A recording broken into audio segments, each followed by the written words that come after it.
ഈ സാഹചര്യത്തിൽ അച്ഛൻ എന്നാ പറയാനുള്ളത്? വിഷു വെള്ളത്തിലായെന്ന് വിചാരിച്ച സാഹചര്യമാണ് നിങ്ങൾ തൊട്ട് മുന്നേ കണ്ടത്. പാപ്പൻ്റെ വീട്ടിൽ പോയിട്ട് അഭിയും ഞാനും അതിലെല്ലാം പടക്കം പൊട്ടിച്ചുകൊണ്ടിരിക്കുകയായിരുന്നു.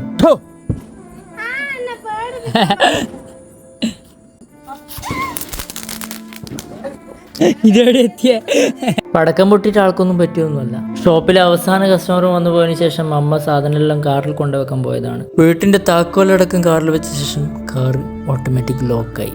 അതുകൊണ്ട് എന്തായി, എനിക്കൊരു കണ്ടന്റ് കിട്ടി. ഇവനെല്ലാം ഞാൻ ലോക്ക് തുറക്കാൻ വേണ്ടിയിട്ട് വിളിച്ചു വരുത്തിയാണ്. പക്ഷേ ഇവനവിടെ എത്തുമ്പോഴത്തേക്ക് ആൾക്കാർ പരിശ്രമിച്ച് കാർ തുറന്നിരുന്നു. നമ്മളവിടെ എത്തുമ്പോഴത്തേക്ക് ഇതിൻ്റെ ഉള്ളിലേക്ക് വീണ് പോയ ചട്ടുകം പുറത്തെടുക്കാനുള്ള ശ്രമത്തിലായിരുന്നു ഇവരെല്ലാവരും. അങ്ങനെ 10:30 ആകുമ്പോഴത്തേക്കെല്ലാം പൂട്ടിക്കെട്ടി വീട്ടിൽ പോകാൻ നോക്കിയ അമ്മ നമ്മളെല്ലാവരും ഒരു 1-2 മണി വരെയൊക്കെ ഇവിടെ ട്രാപ്പിലാക്കി. എന്നിരുന്നാലും പ്രതിസന്ധികളൊക്കെ തരണം ചെയ്ത് നമ്മൾ നല്ലൊരു കണി കാണുകയുണ്ടായി. എല്ലാവർക്കും വിഷുദിനാശംസകൾ. ബാക്കി വീഡിയോസ് എല്ലാം കണ്ട് നിങ്ങൾക്ക് ഇഷ്ടപ്പെടുന്നുണ്ടെങ്കിൽ ഫോളോ ചെയ്യാം. എന്തായാലും അച്ഛൻ്റെ അടുക്കൊന്നും കൈനീട്ടം കിട്ടി, അമ്മയുടെ കൈനീട്ടം തരുന്നു. എല്ലായിടത്തും ഞാൻ സന്തോഷത്തോടെ സ്വീകരിക്കുന്നു.